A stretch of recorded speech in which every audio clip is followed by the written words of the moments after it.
As the political landscape begins to shift in anticipation of the 2027 general elections, one name is rising steadily from the heart of the Rift Valley. Governor George Natembeya, once a stern and an unyielding regional commissioner known for his iron-fisted command in volatile territories, today he finds himself charting a different course. On today's episode of Beyond the Headlines, we sit down with Governor Natembeya to interrogate not just where he wants to take Trans Nzoia, but where he believes Kenya should go next.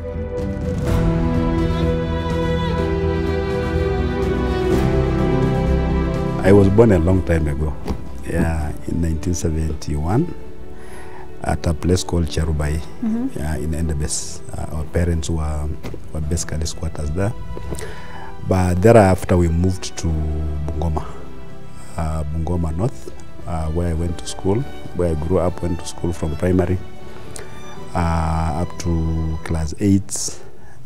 Then of course I went to secondary school in Wasingishu, finished, went to university. Then of course I joined the provincial administration. But I had just a normal childhood, like any other village boy.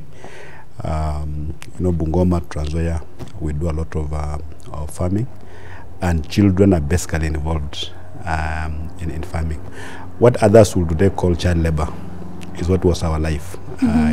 Young boy, 5 years, you are in the farm, you are looking after animals, you are milking cows, you are taking milk to the market, you are weeding.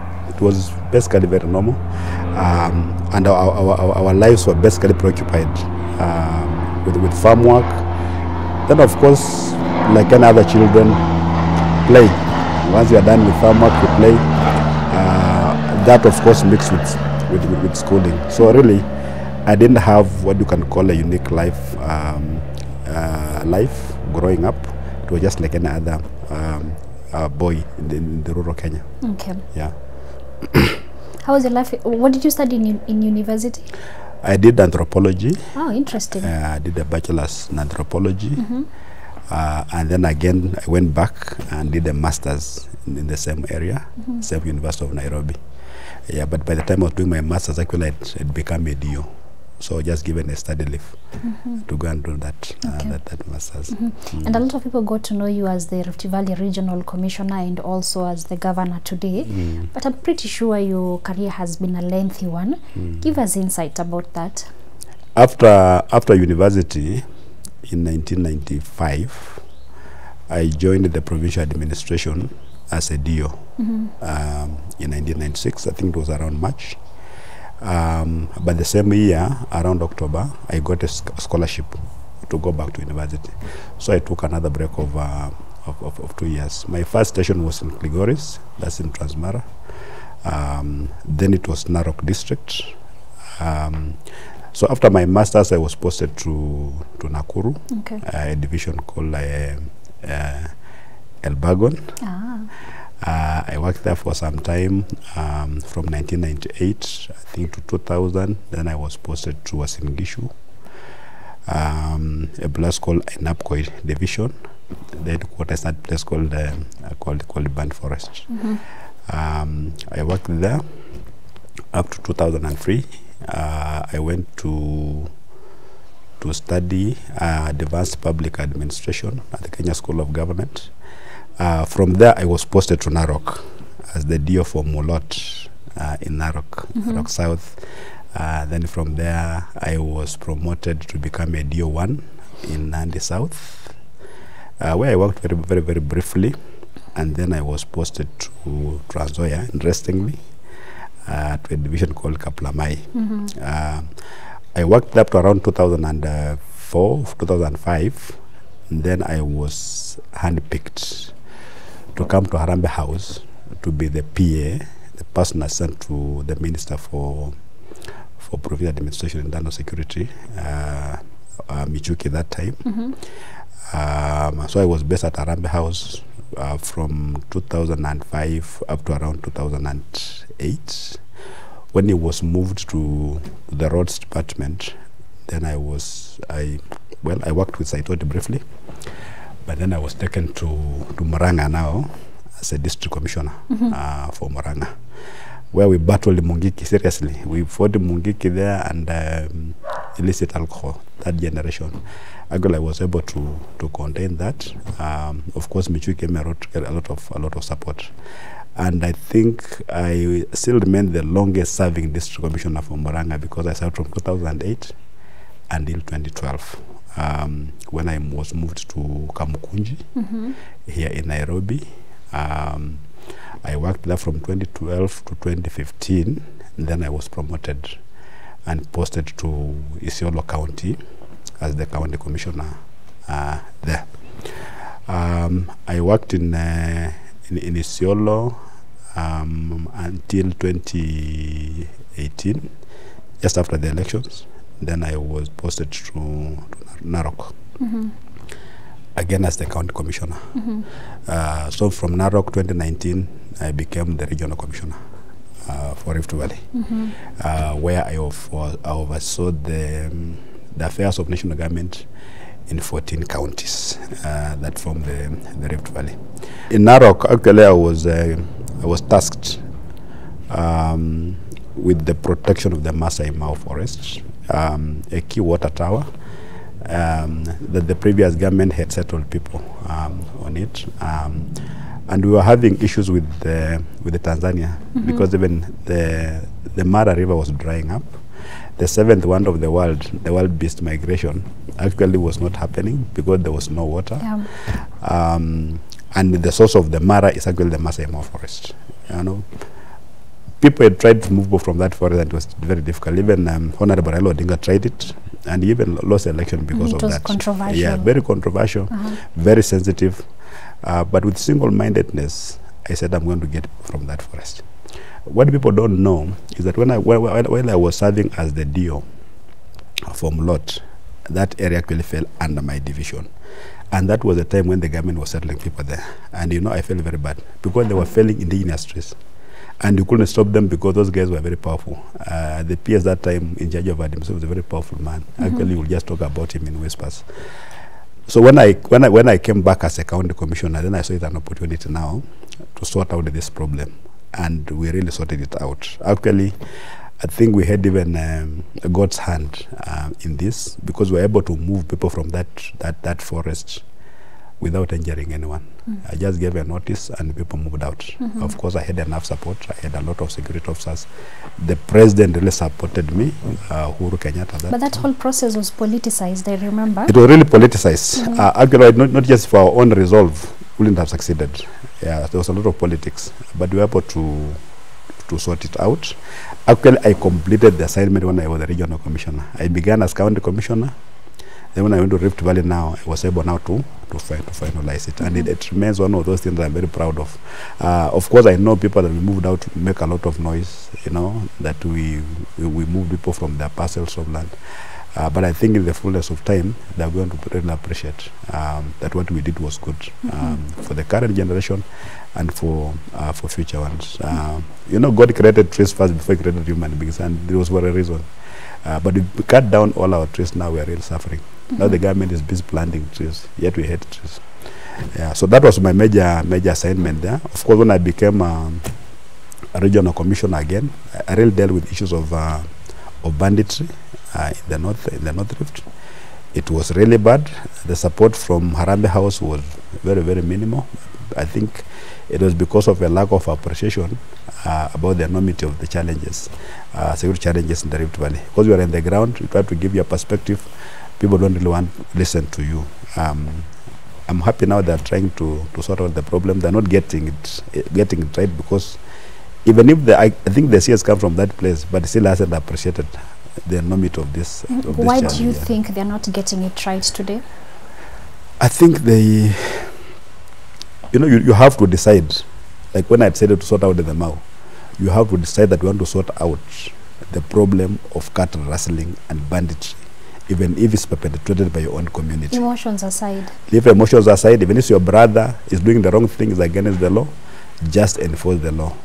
And with this kind of political support that's currently there, if I were the regional commissioner today, it will not take me more than 1 month. I'll have sorted out that problem, because we had a formula. We even sectored the entire region.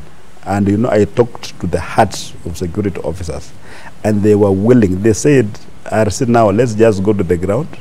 Even if we die, but nobody who comes after us will go through the same, and that our people in the Rift Valley will not go through the challenges again. And we will say that place, we talk to the people, the politicians who are willing to support us, except one or two, really we will have ignored them, but we lacked support where it mattered from Arambe House. Because even just to give us the go-ahead to do the operation, we didn't get the go-ahead.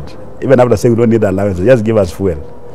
See, they don't give us the go-ahead to do it. And that's why we're not able to eradicate the problem. It persists up to now. And now we have got a very unfortunate situation where even priests are being killed. People are providing a lot of humanitarian support. They are being killed now. They are moving out. Life there is going to become very, very, very difficult when you have these agencies moving out because of insecurity. Yeah, and of course we try to bring people together. Rift Valley is a very cosmopolitan region. There were instances of ethnic conflicts before I went there. By the time I was living, other than those that were generated by instances of cattle rustling, people were living in harmony. We were able to even mop up illicit firearms, like in Narok. In Narok, actually, when I left, there were no illicit firearms because I just was able to surrender them, and the communities voluntarily surrendered illicit firearms. Actually, one day when I write my history, those are the things that Kenyans will come to know. You know, some of these things, they don't come to light. But it was one of the biggest success stories that I was able to get firearms from the Masai, firearms from the Korea, and the firearms from the Kipsigs. They all surrendered voluntarily. And I was collecting like five firearms every day. Yeah. New, brand new firearms. And actually, I remember I was so shocked because they didn't believe that we could have such a number of firearms in a place like Narok. A remote place like Narok. And they were there. So I wanted to replicate the same effort in the North Rift, but I didn't have enough support to do it. So that remains a challenge up to now. I'm hoping that the people who hold the stakes today can be able to sort out that menace, because life there is very rough. For many people, it's not worth living. You go to a place like Tiati, a child goes up to Form 4, they'll never go back home there, because like you've left hell. It's very, very difficult. Okay. Yeah. How did all that prepare you for the job that you're doing today as a governor? For me, I was giving it my best, because I knew if you are given a privilege to occupy public space, you give it your best. And I gave it all. When I was as a DO, I gave it my best. When I was my district commissioner, I gave it my best. When I was county commissioner, I gave it my best. When I was RC, I gave it my best.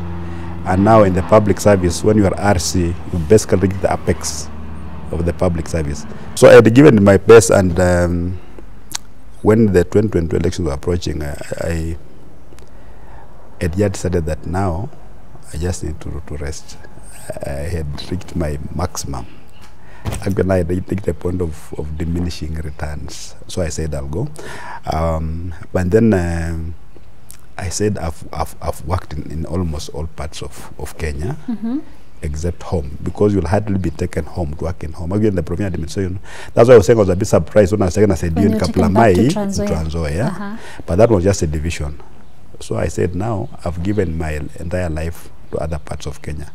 Can I now consider going back home to serve my people, where the government will not take me, but my people can elect me to serve them? So I gave it a try, and I was overwhelmingly elected as the governor for Trans Nzoia, and I'm really enjoying it. How was the transition for you? It was very good, because basically in the administration you're working with people, you're serving with people, you do meetings, you do barasas. In this other side, as a county governor, you basically do the same. Of course, the difference is as governor, you plan for things and implement them because there's a budget. This other side, you plan for things, but you wait for the national government to give you the resources. If they don't give you the resources, or the thing is not a priority, then it'll just be ignored. So you'll have very good plans, but you cannot implement them. But as governor, you plan and implement. And I'm really having fun. Just having my people working at home, seeing lives being transformed. I think it's a good thing. It's a way for me giving back to my home county. Okay, that's good. And what are some of the development priorities that you've made since assuming office? We've done a lot of things. Actually, we have a 10-point agenda that goes with the 10 departments that we have in the county. We focused on health. Health remains a challenge everywhere. Even the national government is grappling with health issues. Yeah. But we're going to get it right. We've improved the infrastructure. We've done a brand new hospital, which is now complete. It's called Tomboya Mother and Child Hospital. It's going to focus on just mothers and their babies. It's complete. We're about to inaugurate it. We're just waiting for completion of the procurement process for equipment. When I became governor, we didn't have we just had one level 4 hospital. The others had been downgraded because of poor services. Now we've got 9 level 4 hospitals. We're in the process of upgrading one to a level 5. We have theaters in almost all sub-county hospitals. CHPs are now on county salary, the community health promoters. We've increased the number of medical officers. We've recruited them. We've recruited nurses. Even now, we're in the process of recruiting nurses. We're looking at a recruitment of health personnel as part of development program. People look at it as recurrent. So you find a situation where we need nurses, but because of budgetary constraints, we are not allowed to put resources to employ more. But we've done that. Health products and technologies, we've ensured they're sufficient. Of course, we're now digitalizing to ensure that we have serious accountability when it comes to drugs. We've had challenges, but now all our facilities are well equipped. And I think very soon Trans Nzoia is going to be the destination of choice when it comes to healthcare. We've done infrastructure. We've done roads. Initially, we were just doing grading of roads. But from the last financial year, we have focused on both grading and graveling. Almost every ward in Trans Nzoia is now reachable by road. People can be able to transport even their products to the markets. You know, it rains very, very heavily, and therefore we spend a bit of money in terms of doing infrastructure. Not gotten there yet. Like the number of tarmac roads, we don't really have. There's some sub-counties don't even have tarmac. That's the work of the national government. But maybe because of the kind of politics we are placing now, we've gone back to the old days where wanasema siasa mbaya, maisha mbaya. So I'm not expecting the national government to do any tarmac roads in the county, but with the little resources we have, we can make all our roads more travelable by just graveling them. But our time will come when we'll do tarmac. In terms of education, the county government is just charged with 2 responsibilities: vocational training centers and early childhood development. Education. For early childhood development, we've improved on infrastructure. We are doing twin classrooms with the staff room, and we are really making the learning environment very conducive for our little children. We have got a school feeding program, a milk program, where children take milk every Tuesday and every Thursday. We've confirmed all the teachers who are on contract or temporary terms to PNP. We are setting aside resources this coming financial year to also increase the number of teachers. Yeah. What else? We've constructed a county headquarters, a very modern one. Trans Nzoia, I think, is the only county in Kenya that has done its own headquarters. The others, the national government has put up for them, but for us, we have put up one. It's at almost 99% completion. We are doing a stadium. Again, I think we are the only county that's doing a stadium. Others are the national government are doing for them, but for Trans Nzoia, we are doing it ourselves.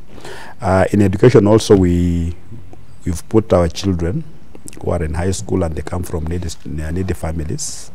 We put them on full scholarships. We pay fees for them from Form 1 to Form 4. The moment we put you on a program, you remain there until you complete, because we look at you as a project that starts from Form 1 and ends at Form 4. We don't want to do PR stunts, where you have so many children, but you're paying 2,000, another one 3,000. Really, it doesn't help. So we moved our bursary from 25 million shillings when we came into office, so almost now about 200 million per year. So there are many things. We are even assisting our farmers with free seed every year.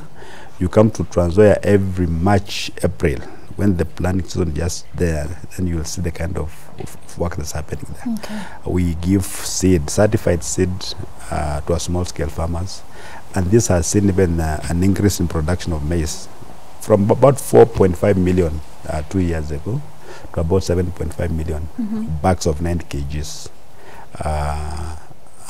today. Okay. So we are going places in terms of even of talent development through the sports department. We have what we call a Governor's Cup that runs every year, and we reward winners normally in December. We want to create a county team, because many of our children, our young boys and girls are very talented. But maybe after Form 4, they go to other counties which have clubs. We want to have our own a county team in Trans Nzoia. So really there are so many things that we've done and that we continue to do for our people. We want to transform Trans Nzoia into a very modern county where the people will even come to benchmark. And Mheshimiwa, you have been very vocal about national issues. Yes. And today, how is your relationship with the national government? By law, the relationship is actually defined in the Constitution. The national government, county governments are interdependent, and they conduct their affairs with mutual respect. I try as much as possible to follow the law as it is, not having anything extra or anything less. But I think that's where the problem is, because as I said, we've gone back to those olden days where you have to basically grovel or kneel, or bend a bit before the national government looks at assisting your county. And maybe that's why I'm having a bit of issues here and there. I can't say that my relationship with the national government is very, very, very, very cordial, because as you've correctly put, I talk about issues that I think are affecting our people, because somebody must say some of these things. The people have been given this mandate and are not talking about it. They're just saying, they call it a choir. But for me, I believe that as a responsible citizen, not just as a governor, I think I've got a responsibility to talk about some of these things. So if the national government hears them and acts on them, then it's good. If they think nothing is nonsense, they can just ignore. But they're not ignoring. Yeah, we talked about IDs, for instance, and they responded. They made it free. We talked about the abduction and killing of Gen Zs. The president came out very clear and said they'll stop it. I've talked about issuance of IDs to foreigners. The government became emotional. They were not able to address the issue, and the issue is just there, it's alive, because whether they address it or not, the issue will just come out in the open very soon when people start fighting, because we are importing your tribesmen from across the country to come and bolster your numbers. The people who complain are the ones maybe who don't have a chief to bring foreigners from the other country to come to bring them here. So maybe I'm naive, because I look at the Constitution, there's freedom of expression, and I express myself. But the people don't want you to express yourself in the manner that you want. They want you to talk in the manner that they define. So that has a bit strained my relationship with the national government. I can't say it's rosy. I know it's not. Yeah. And since the Gen Z protest, it was clear that there's a disconnect between the political class and Kenyans, and it keeps on coming up, in every conversation. Yet there's someone like you who is actually loved, especially online, by the younger generation. What makes you different from all these politicians who keep on complaining that Kenyans don't like us, the Gen Zs don't respect us, the Gen Zs need to listen to us? What makes you different from all this? Because I haven't seen that from you receiving that kind of treatment from the younger generation. I think I'm just honest, and I address these issues because I see them every day. When you sit in the office, young people will come to you. They've gone to school, they've got academic qualifications, they don't have any jobs. Yeah, they want to do business, they have got no capital, you know, and they feel that nobody's listening to them. These are very valid issues. But now the government thinks that when the people are quiet, yeah, it thinks that they are happy. So you ignore. And then there's this tendency of saying when the people speak out, like when the young people speak out, you say they've been incited. Because you think they don't have feelings, they've got no brains, they don't see what's happening there in the country. So for me, I think I'm just realistic, and I believe very strongly that if this country does not address the problem of young people, we are caught in trouble. Yeah, because we either do it peacefully and in an orderly way, or we are going to do it very violently. Yeah, because something must give. We can't continue like this because the number of people who are out there without any opportunity to make a living is increasing by the day. And then they see conspicuous consumption by the leaders at the national level. You go into a meeting and you're going with a convoy of huge convoy of vehicles, basically opulence. Or you go to church and you're giving sadaka of 5 million. Yeah, you realize when you're giving a sadaka of 5 million, nobody claps. They don't, because you're giving the priest 5 million. And what about them? Now they're wondering, this money can pay school fees for many children. And for you as a leader, you want to give that 5 million and want people to clap for you. So that one creates a lot of bitterness, especially among the youngest people. And if this bitterness is not managed, I hope they listen. If it's not managed, it's going to bring problems that are bedeviled other African, other developing countries. So people just wake up one day and they can even remove government from power. And that comes with attendant, you know, warfare, people dying. Because before you stabilize, it will to cost lives. But when the people speak, listen, because it's feedback. Listen. When they keep quiet, something is brewing. Like when I was in the Rift Valley, at the time when things are quiet and calm and everybody's happy, for me, I used to know something's about to explode, and just explode. So you rather listen to these noises because it's good feedback. It can assist you to manage situations. For me, I believe the Gen Zs is a generation of brave people that has now been cowed because they try to raise their voices, they try to demonstrate, and they were infiltrated by goons who had instructions to ensure that that doesn't happen. Now they have gone quiet, but they're still seeing what's happening in this country. They're waiting for the ballot in 2027. If somebody will mess with those elections and rig them, as Rick just said, that now they're falling because he just said the truth. Don't rig the election, because if you rig the election, it's going to be trouble. And indeed, there's going to be trouble. So let people express themselves freely. Let them say that haki has been done, that justice has been done, and that the winner has won fairly. Not because you have got the tools of government and you want to impose yourself on the people.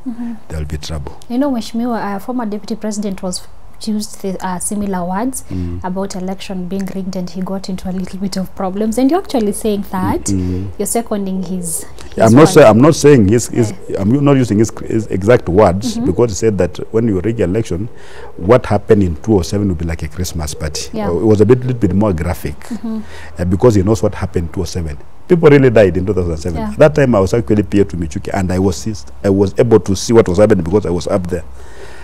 It was very bad. And we can talk about the Christmas party anyway, because it was very bad. But I think all he was saying is, please, do not rig elections. Kenyans want to express their free will. Do not mess with that one. Because if you do, what options are you giving them? If you cannot do that peacefully through the ballot, you've stopped us from doing that. What is the option? It's common sense. So even those who are just making noise, it was just a warning that don't steal elections. But they're focusing on the consequences of stealing the election. That people will fight. That's what he meant. So don't steal election, and will not have any other issues. People just go about their lives. But Kenya must change. We're on the wrong trajectory. I think that people have been in government for far too long. They believe in just a particular way of doing things. They can't change. And the state is captured. You can talk and talk and talk. When you are given the reins of power, you are just captured. You basically do not know what's happening in the country, and the ordinary people continue suffering. So this particular class of people up here, they become richer and richer, while the ones who are down here are becoming poorer and poorer. Now, when these poor people lose hope, and when you lose hope, you don't have anything else to lose, then they're not the same. Let us bring down now this structure. Because I'm saying we have to sort out this problem and reduce the gap between the rich and the poor.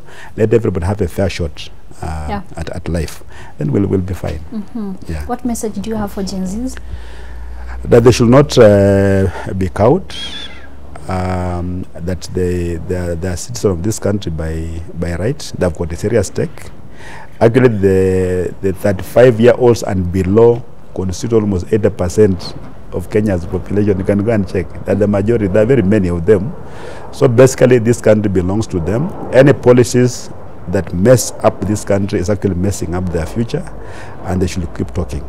If they keep quiet and only one person speaks, then it becomes easier for that person to be muzzled. But if many voices are coming from all over the place, then the government will be forced to listen. So they should not. They can change tact, but they should not surrender. Because I'm not confronting government can be very risky, as I've just witnessed myself. Can be very risky, but the other ways of dealing with the government and the realization that Kenya does not belong to an individual is the beginning of this of liberation. Because if the Kenya ni ya wengine, ni ya watu wengine, so whatever happens to Kenya has got nothing to do with you, then that's the kind of mess we are in now. But if we all own Kenya and say Kenya is ours and that Kenya can be better, we won't allow any single individual to mess up our country and lecture us even as they mess the country. We'll tell them wacha ujinga, and that will be it. Yeah. And today you were in court for mention, and recently we saw you get arrested. Yes. So you were on the other side for a very long time. You've been the one maintaining, you know, the law and order and all that. You were on the other side. Do you think it was politically motivated? It was, and the paradox of all this is that for the 26 years that I've been in government, people say that I was tough. There's this image about me that is very tough, but I've never committed any injustice against anybody. Actually, I'm the only regional commissioner, the only provincial commissioner who have worked in the Rift Valley whose vehicle or convoy was never attacked by bandits because of fairness. Yeah.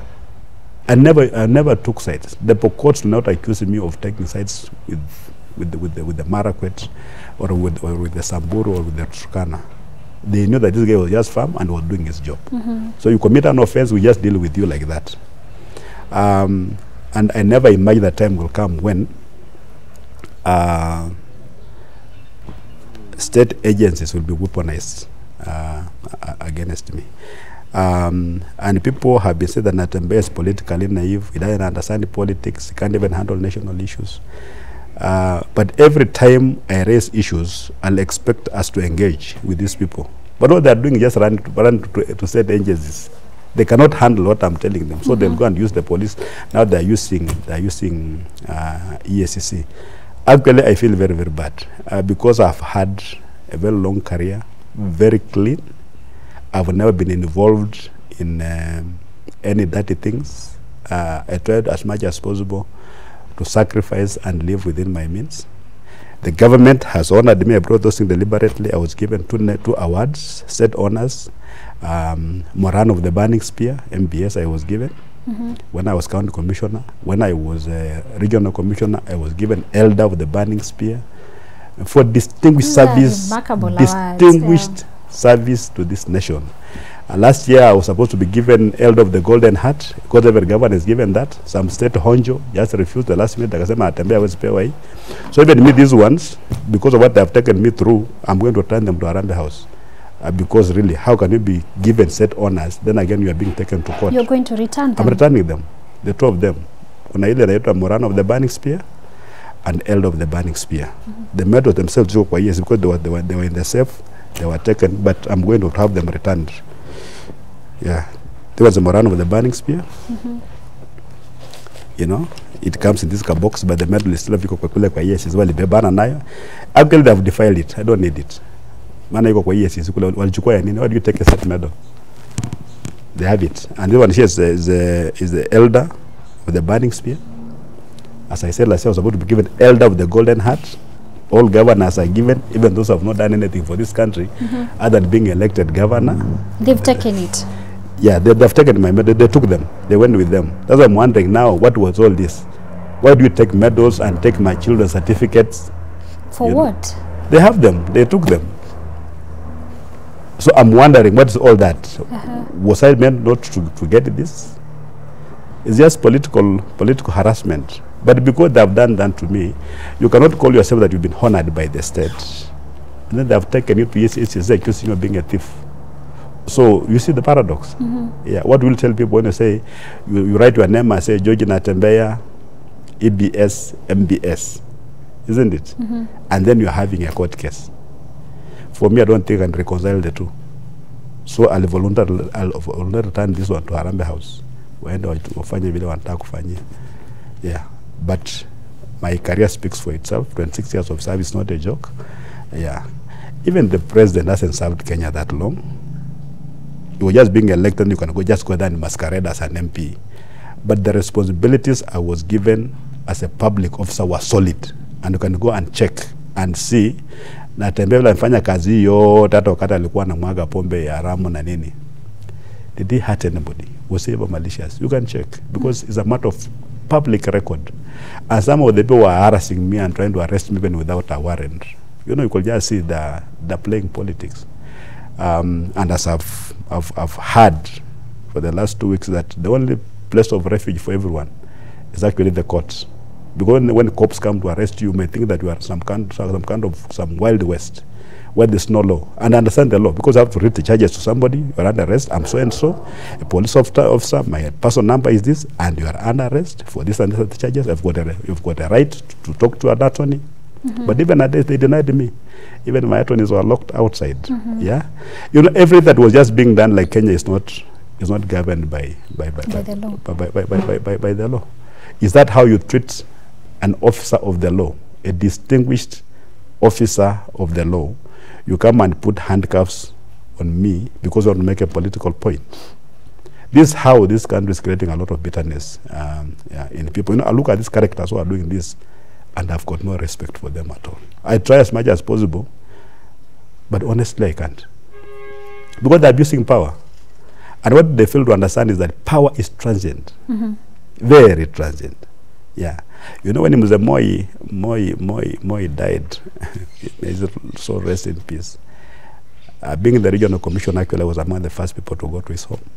And I knew how Moi was when he was president, the kind of life he was leading, the number of delegations that was going to see Moi, Mtukufu Rais. But when I went there, basically found an abandoned home. Yeah, there were no people. The place was just like, you know, a very ordinary old man's home. Yeah. So it's all vanity. And such is life. Yeah. You can sit there and pretend that you are above everything else. And as I keep saying, the air I breathe is the same air that Ruto breathes. There's no difference that because you are the president, you are breathing a different kind of oxygen. It's just the same. The only difference is that you've been given a higher responsibility, I've been given a lower one, others have not been given any responsibility in public life. But at the end of the day, the meeting point is that we're all human beings, and we need to treat each other with fairness. So the fact that you've been given a sledgehammer, it doesn't mean that you use it. No, it does have to be used. And I think the higher you go out there, you must really be alive with the fact that we have got a lot of powers and they can be misused. So for me, a guy who's been honored by the same government, go and find out how many Kenyans have been given 2 medals. Check. As if there are more than 20. Go and check this. Distinguished service to the Republic of Kenya. But because of political differences, somebody harasses you. Do you think they did that to humiliate you? It was humiliation. Because even, let me not delve into it because the matter is in court. But what the ESS is doing is wrong. It's not ethical at all.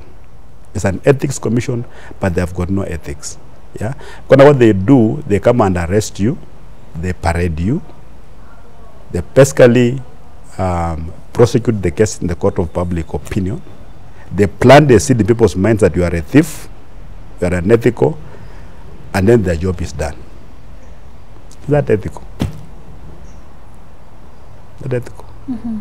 So that's basically what they're doing. And they're doing that to break us. And those who want to break us, those police officers, you look at them, I just look at them when they go home, I'm sure they've got just struggling families. I'm speaking on their behalf basically. You know, when I say that, let our children have a fair shot at life. That when there's an employment opportunity at the Teacher Service Commission, don't give this letter to MPs to go and sell. Just advertise, let every qualified Kenyan apply for them and get. I'm sure he or she has a daughter at home who has done education, a Bachelor of Arts in Education, they can't get this opportunity. But they cannot relate what I'm saying with this suffering at home, the stupidity of our people. So you are speaking on their behalf, and they're coming to really harass you because they're supposed to dazzle some pharaoh somewhere. I don't think it's fair. I have never been as bitter as I am in my entire life because of what the government has taken me through. It's a government. Are you telling me that Natembeya now is the most dangerous criminal in Kenya? You are harassing me, and children are being abducted by people you claim you don't know. There's femicide everywhere. Girls are being killed. You don't know who is killing them. Mm-hmm. Yeah, drugs are finishing our children. Yeah, but for you, you think Natembeya is the biggest criminal that you must send all set resources to go and harass because of a difference in opinion. Because I've said do not sell Nzoia because Nzoia is our birthright. Our own people gave up land for that factory to be put up. Now you're handing it over to a Muyende, and you don't want us to talk about it. When we speak, you come after us. You know, I'm so bitter that I think that if one day I'm given an opportunity like that, I may have to do the same thing. Just to correct things. Mm-hmm. Yeah, because somehow people must be held accountable. You can't just do things and get away because you are a president or a former president. You must know that if I operate outside the law, a time will come, yeah, when I'll have to be called out. I think that thing alone will rein in people. But otherwise, people think they are God and that they can do anything and get away with it. So they've sullied my reputation completely. I don't think I'm going to recover. Because even I'm told one of my nephews, when they saw me on TV, he asks his mother, who's my sister, Mom, when Ango is a thief, how do you repair that? How do you repair that? It's a choreographed thing that's just meant to destroy you. Mm-hmm. Yeah, but for me, my commitment to the Kenyan people will not allow me to get destroyed by this. Actually, it has given me more resolve to talk about these pertinent issues, and I'll not back down. Of course, when this is done and finished, I'll start my life afresh and new. But our commitment to change Kenya, I think, is... Okay, and as we wind up, what plans do you have for the people of Trans Nzoia? Are you going to try national politics? I've got great plans for the people of Trans Nzoia. Mm-hmm. I made a promise myself that I'm going to deal with poverty, because poverty is a very big issue there. That's why we're trying to give a bit of capital, some tenders for people to work, just to have money in their pockets. That's why we're taking their children to school and paying fees for them. We are building those infrastructure, bringing social services. We just want to modernize that county, because it was left behind. 10 years of the initial devolution actually were just wasted. So we're really working hard to change lives in a very short time. That doesn't mean that we should not comment on national issues or see if we can play a role at the national level. Mm-hmm. Actually, the two are not mutually exclusive.